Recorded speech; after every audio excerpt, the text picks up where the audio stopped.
नमस्कार दोस्तों, मैं रविंद्र कुमार और मेरे YouTube चैनल पर आप सभी का हार्दिक स्वागत। दोस्तों, जो दैनिक प्रक्रम चला रहेगा उसको आगे बढ़ाते हुए आज का अपना इम्पोर्टेंट टॉपिक रहेगा हृदय यानी हार्ट।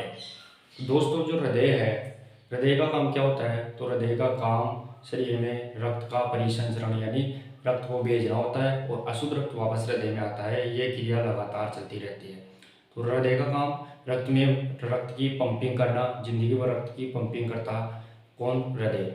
तो रक्त का काम, रक्त को शरीर में भेजने का काम वो हृदय करेगा। इसलिए हृदय को रक्त का स्थायी आगार यानी स्टेशन भी बोल सकते हैं अपन, कि रक्त पूरे शरीर में जाने के बाद वापस हार्ट में आएगा और हृदय में आने के बाद में वापस फिर शरीर में जाएगा। तो ये क्रिया कंटिन्यू चलती रहेगी, जिसे रक्त परिसंचरण भी कहते हैं।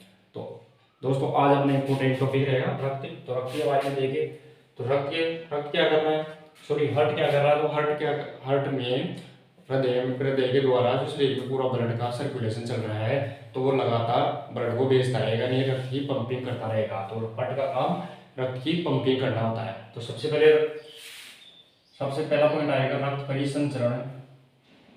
क्योंकि हार्ट क्या कर रहा है, हृदय क्या कर रहा है? रक्त का परिसंचरण करना, मतलब रक्त को पूरे शरीर में भेज रहा है और रक्त वापस हृदय में आ रहा है। तो ये परिसंचरण होता है।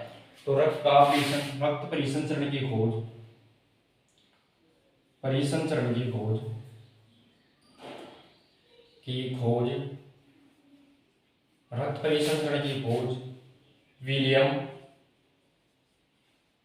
विलियम हार्वे ने की। तो रक्त परिसंचरण की खोज सबसे पहले किसने की थी? रक्त परिसंचरण की खोज विलियम हार्वे नामक वैज्ञानिक ने की थी।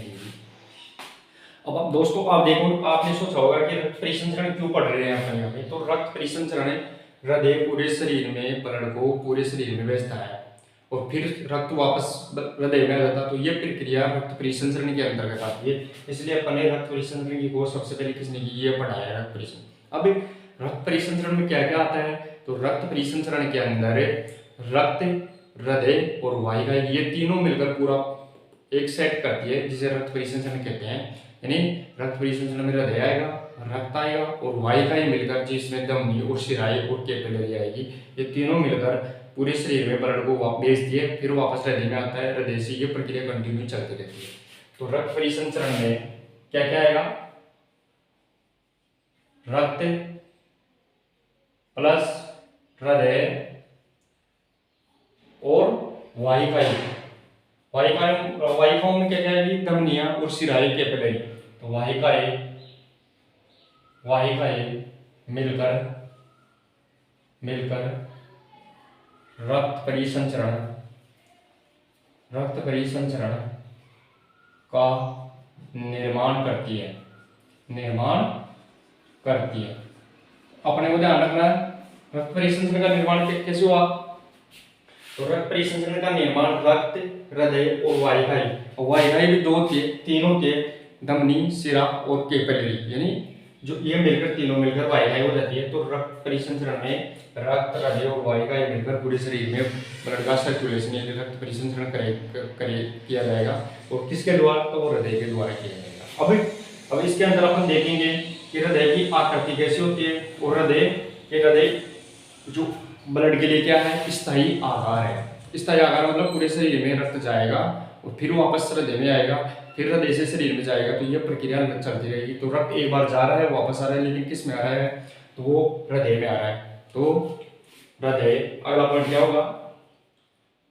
हृदय रक्त के लिए स्थायी आधार है,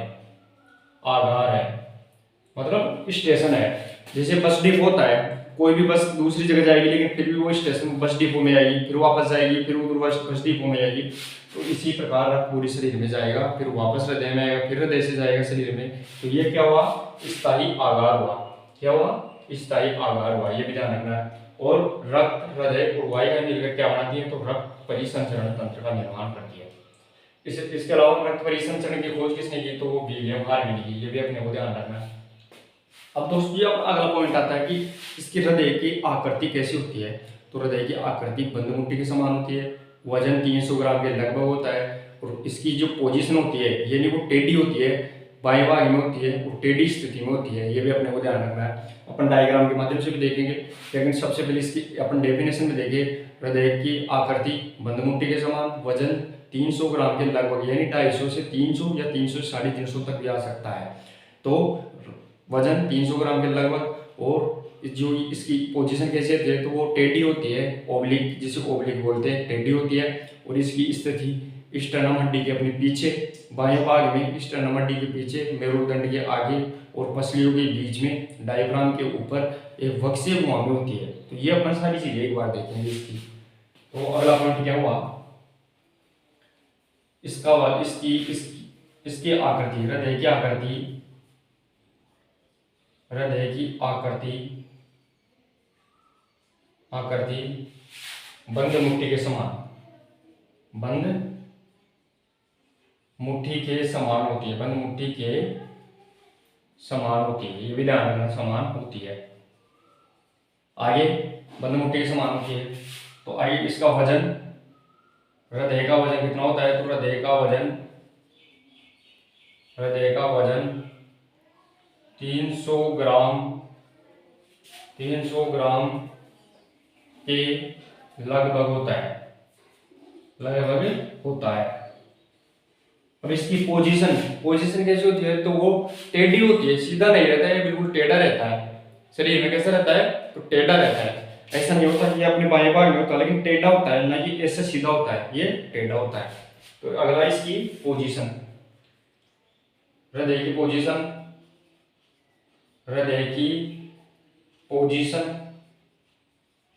पोजीशन कैसी होती है इसकी, तो टेढ़ी या ओब्लिक, टेढ़ी या ओब्लिक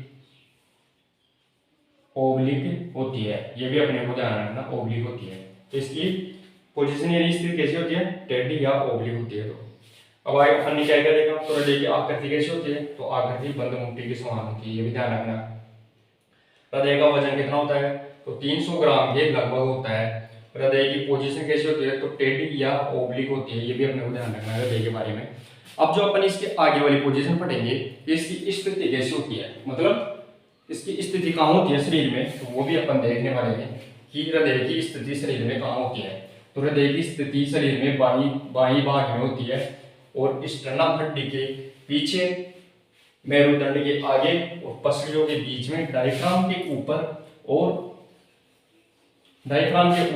और बिल्कुल टेढ़ी स्थिति में होता है। ये अपने को ध्यान रखना है। तो इसकी स्थिति कैसे होती है वो देखेंगे अब सबसे पहले। तो इसकी स्थिति, हृदय की स्थिति, अगला पॉइंट, हृदय की स्थिति, यानी शरीर में हृदय कौन सी जगह स्थित होता है, तो इसकी स्थिति के बारे में अपन देखेंगे। तो शरीर में, यह शरीर के बाएं भाग में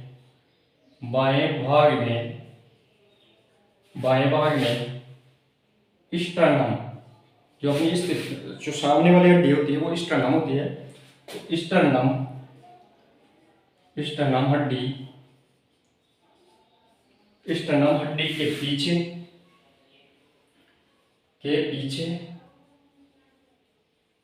स्टर्नम हड्डी के पीछे, और मेरुदंड, जो अपनी पीछे वाली रीढ़ की हड्डी होती है, मेरुदंड के आगे, मेरुदंड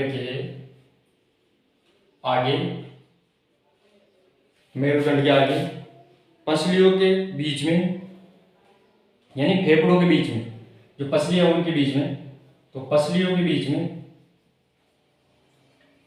के बीच में और डायफ्राम मांसपेशी होती है, जो अपने यहाँ पे पसलियों से नीचे होती है, डायफ्राम मांसपेशी के ऊपर स्थित होता है। और डायफ्राम मांसपेशी के ऊपर स्थित होता है।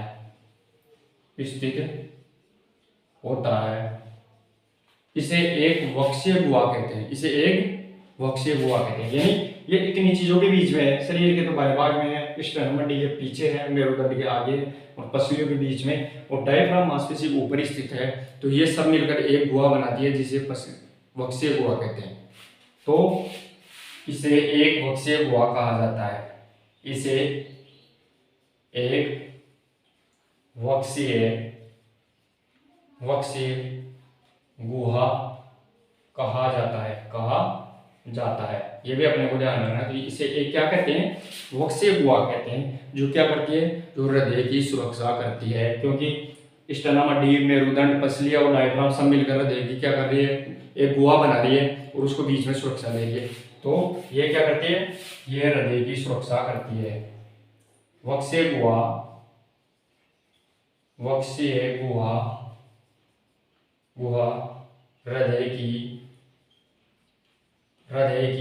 सुरक्षा करती है, सुरक्षा करती है। ये अपने को ध्यान रखना है, हृदय की सुरक्षा करती है। अब दोस्तों अपन ने क्या पढ़ा, इसमें हृदय की स्थिति बारे पढ़ा कि स्थिति कैसी है।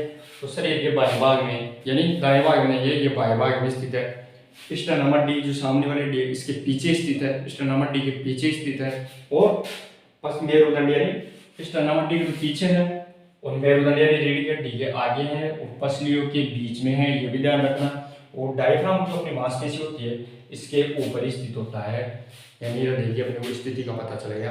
और जिसे एक वक्शीय गुहा कहते हैं, जो हृदय को सुरक्षा प्रदान करती है। ये अपन ने सब कुछ देख लिया, जिसे वक्शीय गुहा कहती है और हृदय को क्या करती है, सुरक्षा प्रदान करती है। अब जो दोस्तों अपना अगला टॉपिक होगा, अगला पॉइंट होगा कि हृदय कौन सी मांसपेशी से बना है। तो हृदय मायोकार्डियम मांसपेशी से बना है, ये भी अपने को ध्यान रखना है। तो हृदय कौन सी मांसपेशी से बना है, तो हृदय मायोकार्डियम मांसपेशी से बना है। इसके बारे में देखते हैं अपना। तो देखिए दोस्तों, अपना जो इम्पोर्टेंट टॉपिक है आज का, बहुत ही इम्पोर्टेंट टॉपिक रहेगा ये। यहाँ से एक या दो क्वेश्चन पूछे ही जाते हैं। तो अगला, हृदय कौन सी मांसपेशी से मिलकर बना है, तो हृदय मायोकार्डियम मांसपेशी से मिलकर बना है। क्योंकि हृदय में 3 मांसपेशियां पाई जाती है। हृदय जिस मांसपेशी से बना होता है उसे मायोकार्डियम कहते हैं। और हृदय के यानी मायोकार्डियम मांसपेशी के अंदर वाला भाग एंडोकार्डियम और मायोकार्डियम के बाहर वाला भाग पेरिकार्डियम कहलाता है। ये भी अपने को ध्यान रखना है। तो अगला पॉइंट, मायोकार्डियम मायोकार्डियम मायोकार्डियम देखिए दोस्तों, मायोकार्डियम क्या होता है, हृदय जिस मांसपेशी से, क्योंकि हृदय क्या है, एक मांसपेशी है। अपन ने जो क्या पढ़ा था, जो अपन ने उत्तक पढ़े थे उसी में बताया था कि अपना पहला उत्तक जो उपकला उत्तक है, दूसरा संयोजी उत्तक है और तीसरा पेशी उत्तक है। तो पेशी उत्तक में क्या आती है, मांसपेशी और हृदय। तो हृदय भी क्या है, एक मांसपेशी है। तो हृदय जिस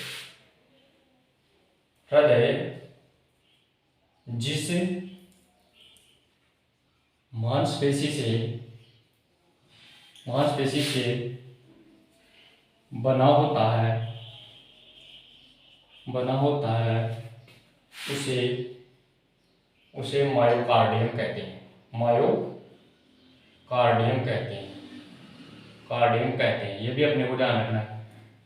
तो हृदय जिस मांसपेशी से मिलकर बना है उसका नाम क्या है, मायोकार्डियम। यानी हृदय कौन सी मांसपेशी से मिलकर बना है, तो मायोकार्डियम। अब अगला एंडोकार्डियम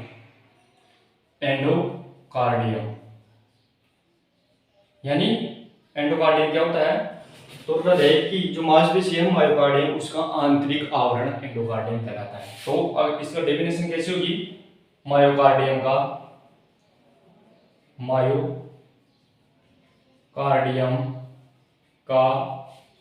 आंतरिक आवरण मायोकार्डियम कहलाता है, सॉरी एंडोकार्डियम कहलाता है, एंडोकार्डियम कहलाता है। ये अपने को डेफिनेशन का पता चल गया। यानी हृदय कौन सी मांसपेशी से बना है, तो मायोकार्डियम। लेकिन मायोकार्डियम का आंतरिक आवरण क्या कहलाता है, तो वो एंडोकार्डियम। अब मायोकार्डियम का बाहरी आवरण, तो वो पेरिकार्डियम कहलाएगा। तो अगला टॉपिक होगा अपना पेरिकार्डियम।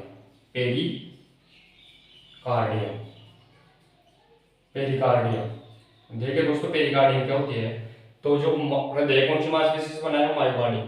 तो मायोकार्डियम का बाहर का आवरण क्या कहलाता है, तो वो पेरिकार्डियम कहलाता है। यानी मायोकार्डियम का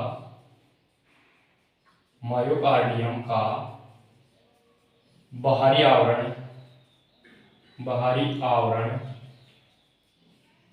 आवरण एंडो पेरिकार्डियम कहलाता है। क्या कहलाता है?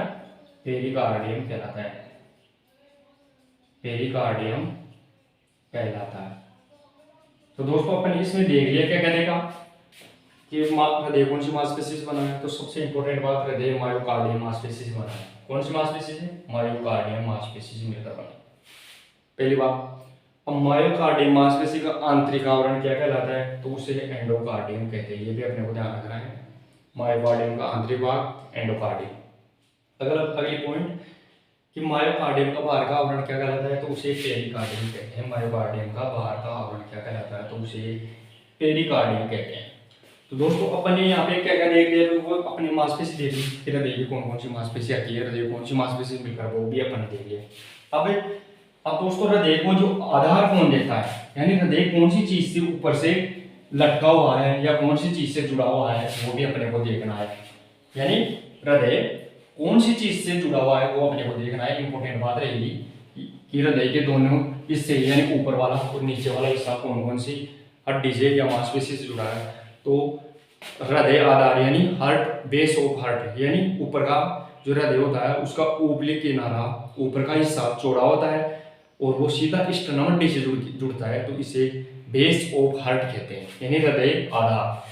इंपॉर्टेंट रहेगा अगला पॉइंट, हृदय आधार, हृदय आधार यानी हृदय आधार, इसे बेस ऑफ हार्ट भी कहते हैं, इसे बेस ऑफ हार्ट भी कहते हैं। ये भी अपने को ध्यान रखना है।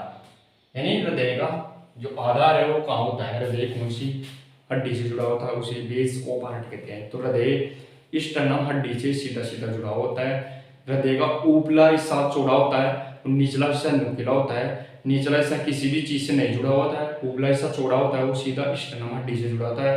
तो स्टर्नम हड्डी ही हृदय को आधार देती है। तो इसकी परिभाषा क्या आएगी?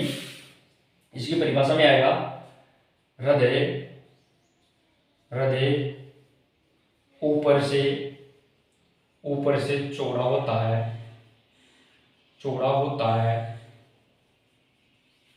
जो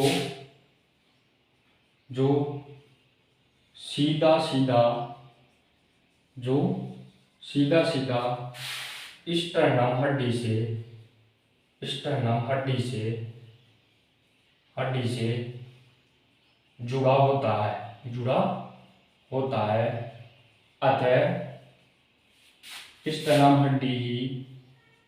अतः स्टर्नम हड्डी ही हृदय को आधार देती है, ये अपने को ध्यान रखना। तो हृदय को आधार कौन देगी? तो स्टर्नम हड्डी, जो अपने सामने वाली हड्डी होती है वो स्टर्नम हड्डी होती है। इसके जो हृदय का ऊपरी हिस्सा चौड़ा होता है वो सीधा स्टर्नम हड्डी से जुड़ा होता है। तो हृदय को आधार देने वाली हड्डी का नाम क्या है? तो इंपॉर्टेंट रहेगा स्टर्नम हड्डी हृदय को आधार देती है, स्टर्नम हड्डी ही हृदय को आधार देती है, अपने को ध्यान रखना। दूसरी बात, ये तो अपना कहता है हृदय आधार यानी बेस ऑफ हार्ट, एक आता है अपेक्स ऑफ हार्ट यानी हृदयागत। हृदय का जो निचला हिस्सा है उसे अपेक्स ऑफ हार्ट कहते हैं, जो किसी से भी नहीं जुड़ा होता और नुकीला हिस्सा होता है, सीधा वो ऐसे ही लटका हुआ होता है।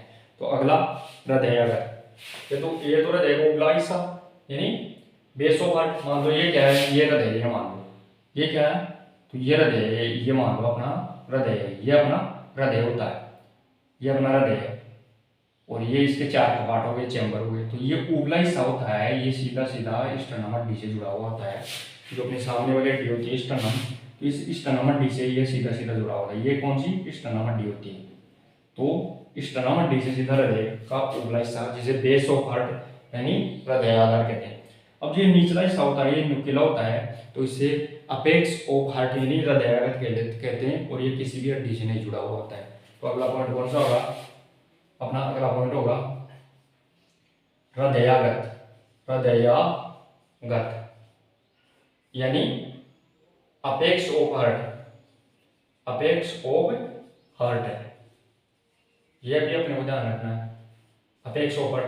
तो हृदय का निचला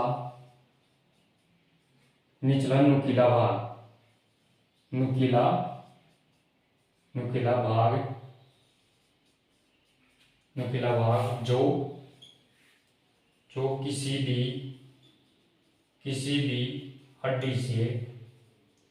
हड्डी से नहीं जुड़ा होता है, नहीं जुड़ा होता है, जो किसी भी हड्डी से नहीं जुड़ा होता है। यानी हृदय का जो निचला भाग होता है जो नुकीला होता है और किसी भी हड्डी से नहीं जुड़ा होता है, तो इसे हृदयाघात या अपेक्स ऑफ हार्ट कहते हैं। ये भी ध्यान रखना है, अपने को इम्पोर्टेंट टॉपिक है, इसको ध्यान में रखना है। अब अपना जो आगे आता है दोस्तों कि हृदय का अध्ययन क्या कहलाता है, रक्त परिसंचरण का अध्ययन क्या कहलाता है, हृदय का उपचार क्या कहलाता है, तो वो भी अपन इसमें देखेंगे। यानी अगली जो बेसिक इन्फॉर्मेशन है वो भी देखते हैं और फिर इसके अपन हृदय का डायग्राम बना के देखेंगे कि इसमें क्या क्या और होता है। तो चलिए दोस्तों, हृदय का अध्ययन क्या कहलाता है ये भी आपको पता होगा सही, अगर नहीं जब पता है तो अब इसको देख ही लेते हैं अपन कि हृदय का अध्ययन क्या कहलाता है। जैसे कोशिका का अध्ययन साइटोलॉजी कहलाता था और उत्तकों का अध्ययन हिस्टोलॉजी कहलाता था, अपन ने इसके बारे में पढ़ लिया। अब हृदय का अध्ययन पढ़ेंगे कि हृदय का अध्ययन क्या कहलाता है। तो अगला पॉइंट, हृदय का अध्ययन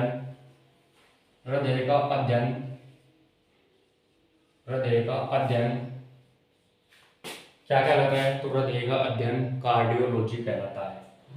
कार्डियोलॉजी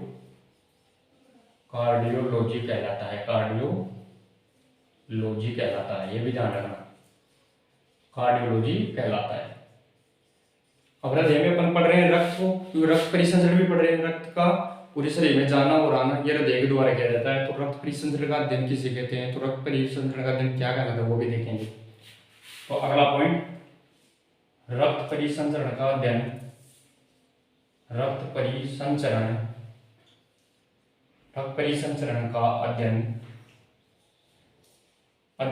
कहलाता है, तो रक्त परिसंचरण का अध्ययन एंजियोलॉजी कहलाता है। एंजियोलॉजी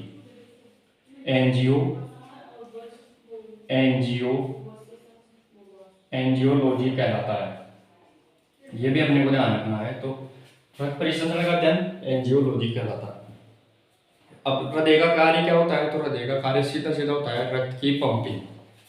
तो अगला टॉपिक क्या आएगा, अगला टॉपिक आएगा हृदय का कार्य। तो हृदय का कार्य सीधा सीधा आएगा रक्त की पंपिंग यानी पूरी जिंदगी भर रक्त की पंपिंग करना क्या कहलाता है, तो वो हृदय का कार्य होता है, रक्त की पंपिंग करना। ये भी अपने को ध्यान रखना है। तो दोस्तों अपन ने इसके बारे में 3 इंपॉर्टेंट पॉइंट देख लिए, कौन कौन से, तो हृदय का अध्ययन क्या कहलाता है, तो कार्डियोलॉजी कहलाता है, इंपॉर्टेंट है, ध्यान रखना। आगे रक्त परिसंचरण का अध्ययन क्या कहलाता है, तो एंजियोलॉजी कहलाता है। और हृदय का कार्य क्या होता है, तो हृदय का कार्य रक्त की पंपिंग करना होता है, ये भी इंपॉर्टेंट है। अब दोस्तों अब पढ़ेंगे अपन आगे, यानी हृदय का डायग्राम बना के देखेंगे इसमें क्या क्या होता है। तो हृदय 4 कोष्ठ होते हैं, चैम्बर बोल सकते हैं, जो 4 भागों में बटा होता है, ऊपर के 2 आलिंद होते हैं, नीचे के 2 नीले होते हैं। और हृदय मध्य एक मांसपेशी से बटा हुआ होता है, जिस दायां और बायां भाग में उसे सेप्टम कहते हैं। दायां भाग क्या करता है, तो दायां भाग अशुद्ध रक्त को लेकर चलता है, और बायां भाग क्या करता है, तो बायां भाग शुद्ध रक्त को लेकर चलता है। ये सभी अपन देखेंगे, लेकिन एक बार आप इसका स्क्रीनशॉट लीजिए फिर देखते हैं।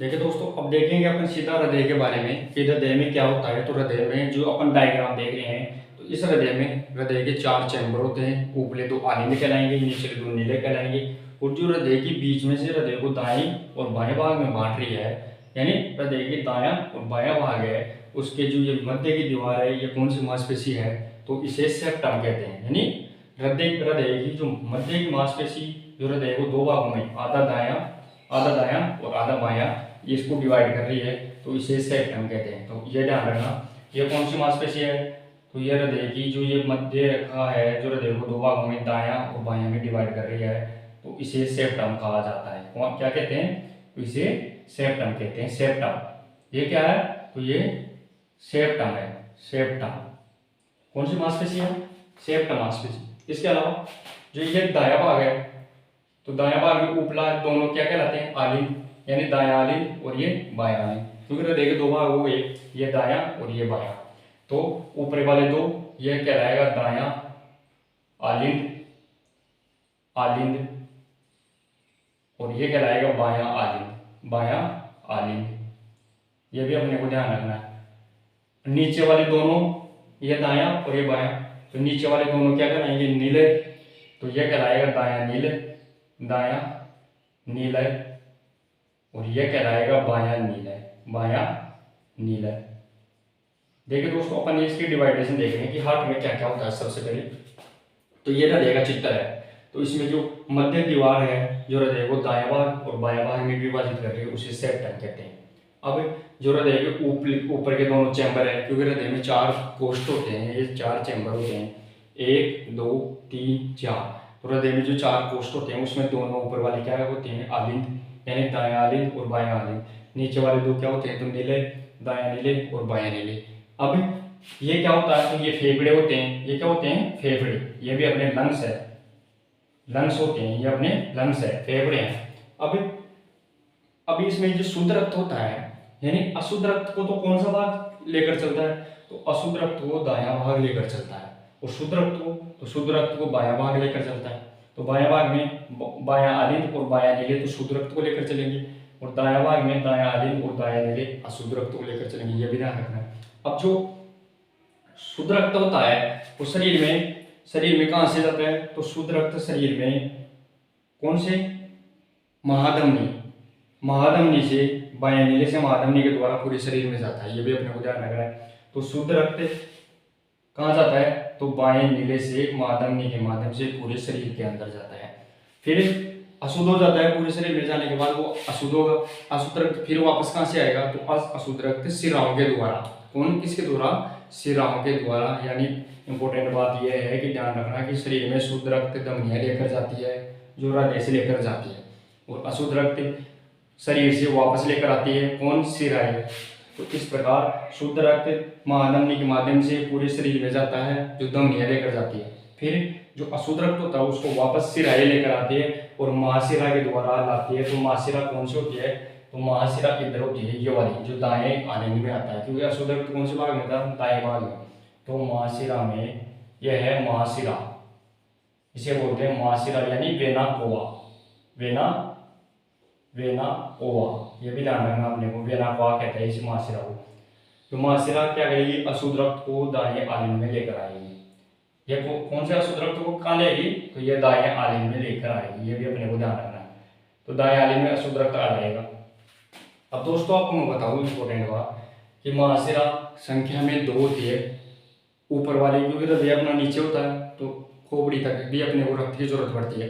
तो हृदय से ऊपर वाले भाग का शुद्ध रक्त अशुद्ध रक्त लेकर कौन आएगी, तो वो सुपीरियर वेना कोवा, यानी सुपीरियर वेना कोवा का मतलब होता है उर्दू महाशिरा। कौन सी महाशिरा, तो हृदय से ऊपर की शुद्ध रक्त कौन लाएगी, तो सुपीरियर वेना कोवा, यानी उर्दू महाशिरा, इसे बोलेंगे उर्दू महाशिरा, ये ध्यान रखना है, उर्दू महाशिरा सुपीरियर वेना कोवा।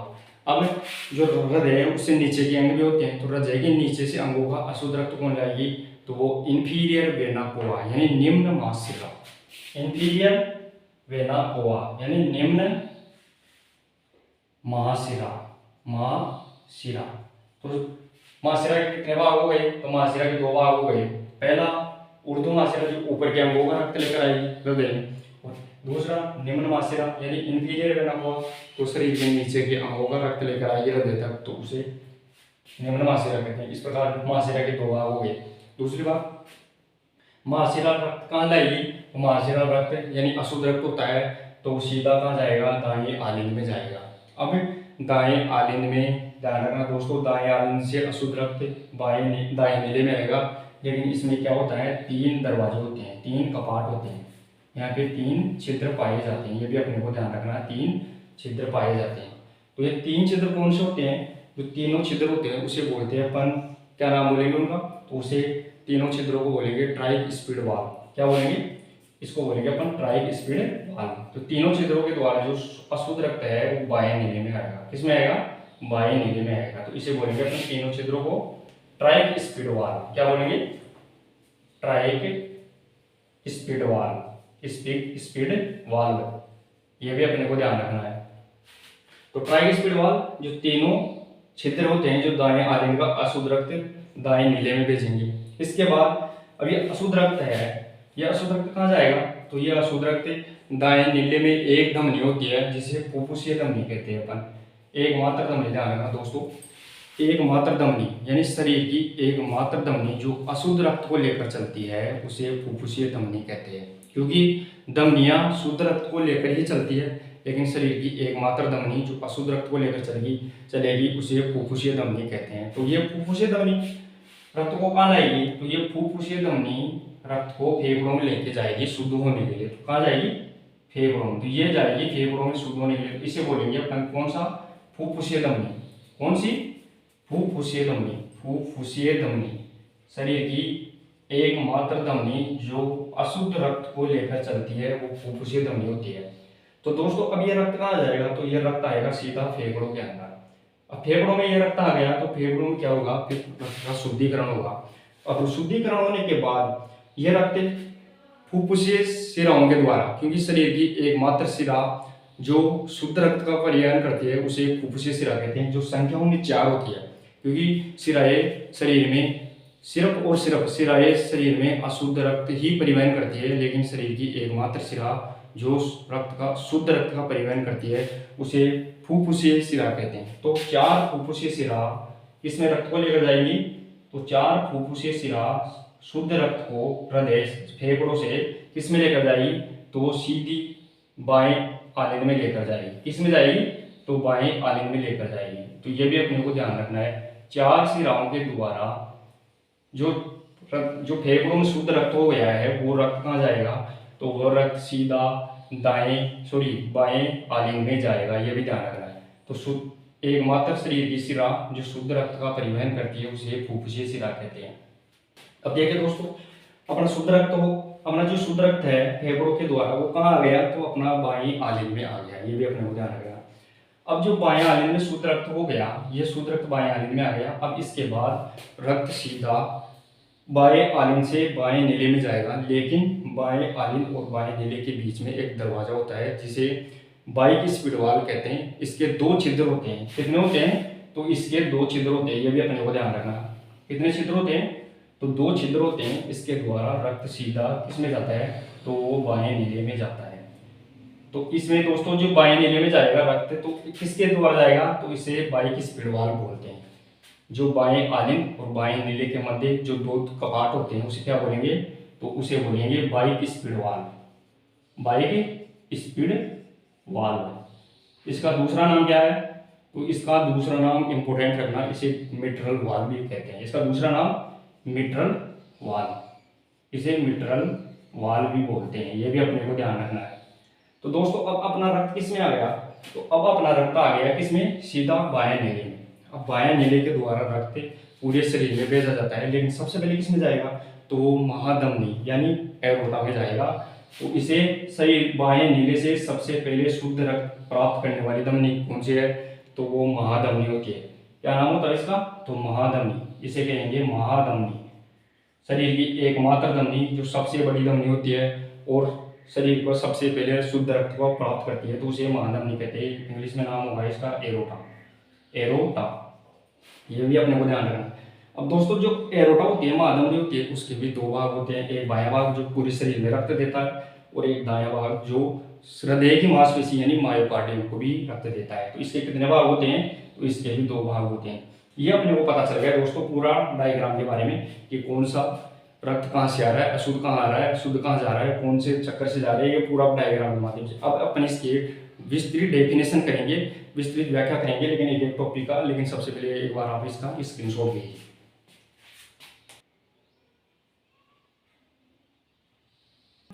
अब दोस्तों अपन ने देख लिया, हृदय का पूरा डायग्राम देख लिया था कि उसमें क्या क्या शुद्ध रक्त कहाँ से आएगा, अशुद्ध रक्त कहाँ से आएगा, यह पूरा अपने समीकरण समझ लिया। अब देखेंगे अपन हृदय के कोष्ठ। अब इनकी अपन व्याख्या के रूप में इनको एक लाइनर क्वेश्चन के रूप में लिखेंगे। तो सबसे पहले हृदय के कोष्ठ। तो हृदय को 4 कोष्ठ में बांटा गया है। सबसे पहले देखेंगे हृदय के चैम्बर या कोष्ठ। हृदय के कोष्ठ। तो हृदय को 4 चैम्बर में बांटा गया है। हृदय के 4 कोष्ठ है, 4 चैम्बर है। 2 आलिंद, ऊपर वाले दोनों आलिंद, दाएं आलिंद बाएं आलिंद, और नीचे वाले दोनों नीले, दाएं नीले बाएं नीले। तो हृदय के कोष्ठ, हृदय के 4 कोष्ठ होते हैं। 4 कोष्ठ या चैम्बर होते हैं, चैम्बर होते हैं, ये भी अपने को ध्यान रखना होते हैं। 2 आलिंद, इनमें भी 4 में क्या हो गए, 2 आलिंद, आलिंद और 2 निलय, 2 निलय। ऊपर वाले दोनों क्या होते हैं, आलिंद ऊपर के बाद ऊपर के, और नीचे वाले क्या होते हैं दोनों, तो नीचे वाले दोनों निलय होते हैं, ये भी अपने को ध्यान रखना। जैसे मान लो यह क्या है अपना, यह हर्ट है, मान लो ये क्या है अपना, तो यह हर्ट है, ये अपना हर्ट है, ये मान लो, तो ये अपनी सेप्टम, और ये 4 बाहु हुए, ये आलिंद दोनों, ये दायां आलिंद, यानी ये दायां आलिंद और ये बायां आलिंद, और ये दायां निलय और ये बायां निलय, ये भी अपने को ध्यान रखना है। तो ये तो क्या हो गया, ऊपर वाले 2 आलिंद, नीचे वाले 2 निलय। तो हृदय के कोष्ठ कितने हुए, 4 कोष्ठ हो गए। हृदय के कितने कोष्ठ हो गए, तो हृदय के 4 कोष्ठ होते हैं, ये भी अपने को पता लग गया। अब आगे अब आप हृदय के 4 कोष्ठ होते हैं, इसमें अपने को पता लग गया। अब जो सेप्टम, इसके बीच में होती है सेप्टम, तो हृदय को 2 दाएं और बाएं भाग में विभाजित करने वाली मांसपेशी सेप्टम कहलाती है। तो अगला क्या आएगा अपना, अगला आएगा अपने सेप्टम, क्या आएगी, सेप्टम, सेप्टम, सेप्टम किसे कहते हैं, तो हृदय को, हृदय को दाएं और, हृदय को दाएं और बाएं, बाएं भाग में, भाग में विभाजित, विभाजित करने वाली, करने वाली मांसपेशी, मांसपेशी, मांसपेशी क्या कहलाती है, तो मांसपेशी कहलाएगी सेप्टम, ये भी अपने को ध्यान रखना है। हृदय को दो हृदय को दाएं और बाएं भाग में विभाजित करने वाली मांसपेशी सेप्टम कहलाती है। हृदय को 2 भाग होंगे ना, ये तो कौन सा भाग हो गया, दायां, और ये बायां, यानी ये तो दायां भाग, ये बायां भाग। अब इसमें भी दाएं में तो दायां निलय और बाएं में बायां आलिंद, बायां निलय। तो ये बीच में जो ये आ रही है, इसे बोलेंगे अपन सेप्टम, क्या बोलेंगे, सेप्टम। तो ये भी अपने को पता लग गया कि सेप्टम क्या होती है। हृदय कोष्ठ कितने होते हैं, 4 होते हैं। सेप्टम हृदय को दायां आलिंद और दाएं भाग में विभाजित करती है। अब दोस्तों, जो हृदय का दायां भाग है, ये अशुद्ध रक्त का परिवहन करता है, और बायां भाग शुद्ध रक्त का परिवहन करता है, ये भी मैंने पहले बता दिया। तो अब अगला अपना टॉपिक कौन सा होगा, तो अब अगला अपना, इसने आपने लिख लिया होगा इसमें। अब देखिए अगला कौन सा होता है, तो अगला आएगा, यानी हृदय का दायां भाग कौन से रक्त को, हृदय का दायां भाग शुद्ध रक्त को, और बायां भाग, सॉरी, हृदय का दायां भाग अशुद्ध रक्त को और बायां भाग शुद्ध रक्त का परिवहन करता है। तो अगला पॉइंट कौन सा होगा, अगला हृदय का, हृदय का दायां भाग, दायां भाग अशुद्ध रक्त को, अशुद्ध रक्त को, रक्त को,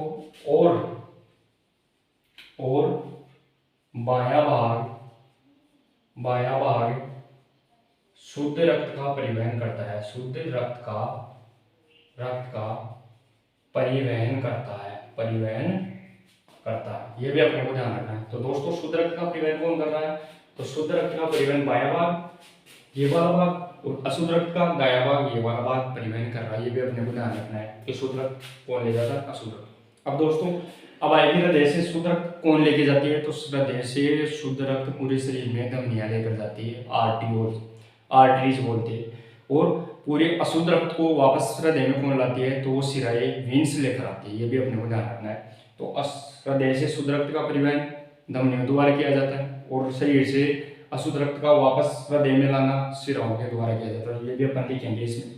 तो अगला पॉइंट अपना क्या होगा, तो अगला पॉइंट अपना रहेगा शुद्ध रक्त का परिवहन करने वाली धमनियां और अशुद्ध रक्त का परिवहन करने में जो कौन कौन सी भूमिका निभाती है, उनके बारे में पढ़ेंगे। तो अगली अपन रक्त वाहिकाएं पढ़ेंगे। अगला अपना टॉपिक कौन सा होगा, रक्त वाहिकाएं। तो रक्त वाहिका में 3 चीज मिलकर बनती है रक्त वाहिकाएं, इसमें धमनी, सिराए और कैपिलरी, ये तीनों मिलकर रक्त वाहिकाएं कहलाती है। तो अगला अपना टॉपिक कौन सा होगा, रक्त वाहिकाएं, रक्त वाहिकाएं। रक्त वाहिकाएं कितनी होती है, तो रक्त वाहिकाएं 3 होती है। कौन कौन सी, तो इसमें तीनों के अंदर पहला कौन सी आएगी, तो पहली आएगी धमनियां, धमनियां, दूसरी शिराएं, शिराएं, और तीसरी केशिकाएं, केशिकाएं, केशिकाएं। तो धमनियों को तो अपन क्या बोलेंगे, आर्टरीज, इंग्लिश में क्या बोलेंगे, आर्टरीज, आर्टरीज। शिराओं को वीन्स, वीन्स, और केशिकाओं को कैपिलरीज, कैपिलरीज। ये भी अपने को ध्यान रखना। तो धमनियां शुद्ध रक्त को लेकर जाएगी, धमनियां किसको जाएगी, तो ये शुद्ध रक्त का परिवहन करेगी, शुद्ध रक्त का, किसका, शुद्ध रक्त का परिवहन करेगी, शुद्ध रक्त का परिवहन। पूरे शरीर में शुद्ध रक्त कौन लेकर जाती है, तो धमनियां। शिराएं क्या करेगी, तो ये अशुद्ध रक्त लेकर वापस हृदय में आती है। तो ये अशुद्ध रक्त, अशुद्ध रक्त का परिवहन करती है, ये भी अपने को ध्यान रखना है। शिराएं क्या करेगी, सॉरी केशिकाएं क्या करेगी, तो जहां शुद्ध और अशुद्ध रक्त दोनों एक जगह मिलते हैं वो स्थान केशिकाएं कहलाता है। यानी ऑक्सीजन का और कार्बन डाइऑक्साइड का चेंजिंग, आदान प्रदान एक जगह होता है, उसे केशिकाएं कहते हैं। तो ये धमनियों का और शिराओं का मिलन स्थल यानी सेतु कौन सा है, तो केशिकाएं है। तो ये धमनियों, धमनियों, धमनियों और शिराओं का, शिराओं का सेतु कहलाता है, यानी मिलन स्थल सेतु कहलाता है। यह भी अपने को ध्यान रखना है, सेतु कहलाता है। तो अपन ने तीनों चीज देख ली। रक्त वाहिकाओं में क्या क्या आती है, तो धमनियां, शिराएं और केशिकाएं आती है। धमनियों को इंग्लिश में बोलेंगे आर्टरीज। तो यह शुद्ध रक्त का परिवहन करती है, यानी हृदय से शुद्ध रक्त शरीर में कौन लेकर जाएगी, तो धमनियां लेकर जाएगी। और वापस जो अशुद्ध रक्त हो गया शरीर में उसको वापस हृदय में कौन लेकर आएगी, तो शिराएं अशुद्ध रक्त को लेकर वापस आएगी, इसे बोलेंगे वेन्स। और केशिकाएं जिसे कैपिलरी कहते हैं, तो जहाँ शुद्ध और अशुद्ध रक्त एक दूसरे में चेंज होता है यानी आदान प्रदान होता है, उसे बोलेंगे केशिकाएं, यानी धमनियों और शिराओं का मिलन स्थल या सेतु कैपिलरी कहलाता है। तो दोस्तों अब अपन इसमें पहला पॉइंट पढ़ेंगे, धमनियां। कौन सा, धमनियों के बारे में देखेंगे पहला पॉइंट। तो देखिए दोस्तों, अब पहला पॉइंट पढ़ेंगे अपन इसमें रक्त वाहिकाओं में धमनियों के बारे में। पहला पॉइंट कौन सा है, तो पहला पॉइंट आएगा अपना धमनियां। ये धमनियां किसे कहते हैं, वो भी अपना पहला पॉइंट। तो सबसे पहले आएगी अपनी धमनियां। पहला पॉइंट कौन सा आएगा, धमनियां। धमनियां क्या होती है, तो धमनियां देखिए दोस्तों, धमनियां के बारे में आपको बताऊं। धमनियां शरीर से शुद्ध रक्त का परिवहन करती है, यानी यह सदैव शुद्ध रक्त का परिवहन करती है। हृदय की वितरण शाखाएं कहलाती है, हृदय की वितरण शाखाएं कहलाती है, और हृदय से शरीर में रक्त लेकर जाती है। तो इसका पहला पॉइंट कौन सा आएगा, धमनियों के बारे में। धमनियों का पहला पॉइंट रहेगा, यह हृदय की वितरण शाखाएं कहलाती है, वितरण शाखाएं, वितरण शाखाएं कहलाती है। पहला इंपॉर्टेंट पॉइंट, ये हृदय की वितरण शाखाएं कहलाती है, ये भी अपने को ध्यान रखना है। हृदय से सर्वप्रथम शुद्ध रक्त प्राप्त करती है और पूरे शरीर में शुद्ध रक्त लेकर जाती है, तो ये धमनियां होती है। तो आगे ये हृदय से हृदय की वितरण शाखाएं कहलाती है। अगला पॉइंट कौन सा आएगा, तो अगला पॉइंट आएगा, यह हृदय से